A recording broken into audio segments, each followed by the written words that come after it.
تو اس میں آپ دیکھ لیں کہ تحریک حالت صحت میں ایک دوسرے میں تبدیل ہوتی رہتی ہے، دماغ سے دل کی طرف، دل سے جگر کی طرف، اور جگر سے پھر دماغ کی طرف سرکولیشن چلتا رہتا ہے، یعنی بلڈ سرکولیشن جاری رہتا ہے۔ خون جس مقام جس عضو کی طرف جاتا ہے وہاں پر تحریک پیدا کرتا ہے،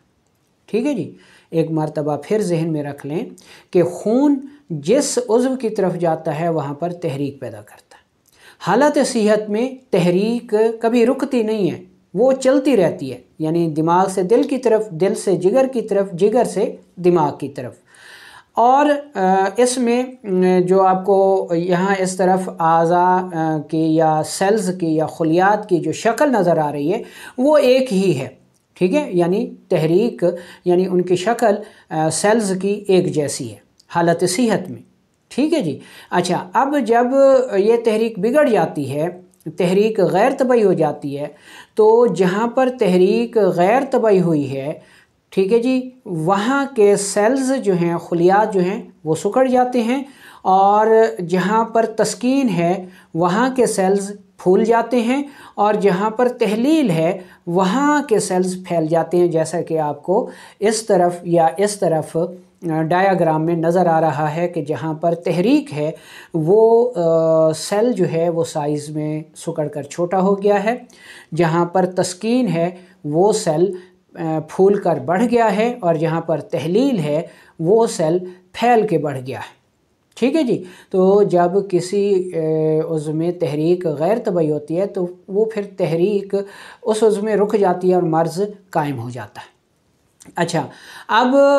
تحریک کے مقام پر مرض ہے، تسکین کے مقام پر کمزوری ہے، اور تحلیل کے مقام پر ضعف ہے۔ اصول علاج ہمارا یہ ہے کہ جہاں پر تحریک ہے اس سے اگلے عضو میں تسکین ہے جہاں پر، وہاں پر ہم نے طبعی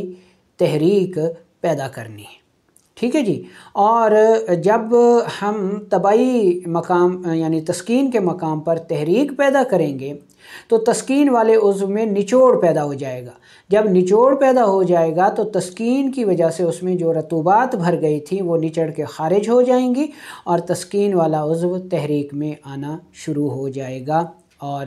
جب تسکین والے عضو میں تحریک ہوگی تو تحلیل والا عضو جو کہ پھیل گیا تھا وہاں پر تسکین ہو جاتی ہے، وہ سکھ کا سانس لیتا ہے، اس کی تحلیل کا عمل رک جاتا ہے، اور اس میں طاقتیں آنا شروع ہو جاتی ہیں، اور جو تحریک والا عضو تھا، تحریک والا سیل تھا، اس میں تحلیل پیدا ہو جاتی ہے، اور اس میں جو سکیڑ آ گیا تھا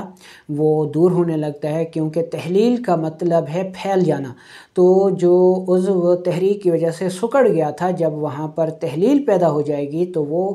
پھیلنے لگے گا، اپنے اصل سائز میں آ جائے گا۔ تو ہم نے کیا کیا؟ ہم نے صرف تسکین والے مقام پر تحریک پیدا کی تو سارا میکنزم درست ہو گیا۔ اچھا، اب آپ کو پتہ چل گیا کہ جہاں پر تسکین ہے وہاں پر یعنی یہ محرک اور محرک شدید، یعنی یہ ایسی پوٹنسیاں ہوتی ہیں جو کہ کسی عضو میں آہستہ سے تحریک لاتی ہیں، اور اس میں رکی ہوئی فاسد رطوبات کو نچوڑ کی شکل میں خارج کر دیتی ہیں، جس کی وجہ سے مرض دور ہو کر جسم کو صحت مل جاتی ہے۔ ایک بات یاد رکھیں کہ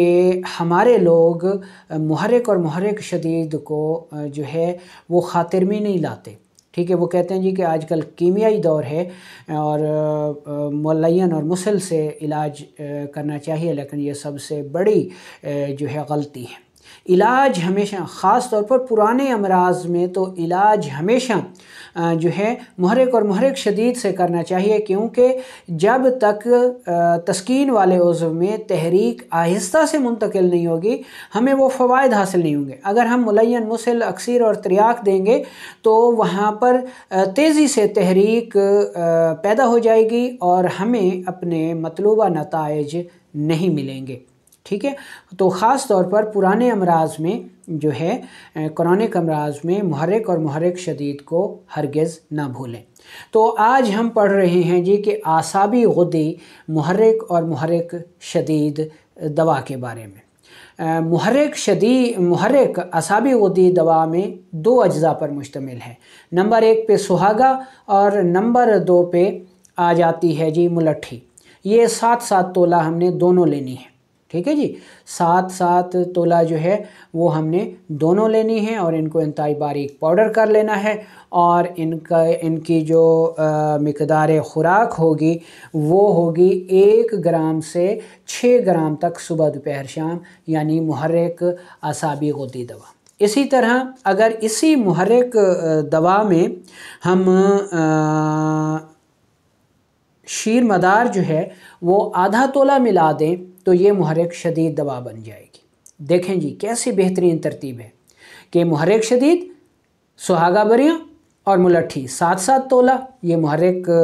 دوا ہو گئی اعصابی غدی۔ اب اسی کو ہم نے اگر محرک شدید بنانا ہے تو اسی محرک میں ہم شیر مدار آدھا تولہ جب شامل کریں گے تو یہ محرک شدید بن جائے گی۔ ایسی ترتیب تاریخ طب میں کسی بھی فارماکوپیا میں نہیں ملتی۔ اچھا، جو محرک دوا ہے اعصابی غدی وہ 1 گرام سے 6 گرام تک، اور جو محرک شدید دوا ہے یہ آدھی رتی سے آدھا ماشا تک، یعنی آدھی رتی سے 75 ملی گرام سے لے کر 500 ملی گرام تک جو ہے وہ اس کی مقدار خوراک ہے، ٹھیک ہے جی۔ اچھا، اب یہ دوا کام کب کرتی ہے؟ یہ دوا غدی اعصابی امراض میں استعمال کرائی جاتی ہے، ٹھیک ہے جی، یہ اس کا علاج ہے۔ لیکن اس کے علاوہ یہ عضلاتی اعصابی، عضلاتی غدی، غدی عضلاتی اور غدی اعصابی امراض میں بھی بہترین دوا ہے، خاص طور پر اس وقت جب جسم کے کسی مخارج سے خون آ رہا ہو، ٹھیک ہے جی، تو ایسی صورت میں اس کو استعمال کرایا جاتا ہے۔ یہ دوا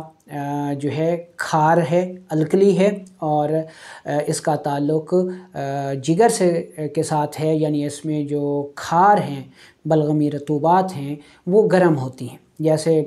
ہمارے پاس پانی ہے، پانی گرم بھی ہوتا ہے، پانی ٹھنڈا بھی ہوتا ہے، تو یہ جو رطوبات ہوں گی اعصابی غدی محرک اور محرک شدید سے پیدا ہوں گی، یہ گرم کھار ہوگی، ٹھیک ہے جی، اور یہ جن امراض میں استعمال ہوگی ان میں جلندار لیکوریا ہے، ہیپاٹائٹس ہے، پیشاب کی کمی ہے، پیشاب کا جلن کے ساتھ آنا ہے، ہائی بلڈ پریشر ہے، جگر کی سوزش ہے، سوزاک ہے، اور اس کے بعد پیریڈز کا درد کے ساتھ آنا اور بے قاعدگی کے ساتھ آنا، نکسیر آنا، خونی بواسیر ہو گئی، شریانوں کا سکیڑ ہو گیا، تو ان تمام عوارضات میں یہ دوا جو ہے وہ بہترین اور کارگر ثابت ہوتی ہے۔ اور اس کی تعریف پھر سن لیں کہ محرک اور محرک شدید وہ دوا ہوتی ہے جو کسی عضو میں آہستہ سے تحریک پیدا کر کے امراض کو دور کرتی ہے۔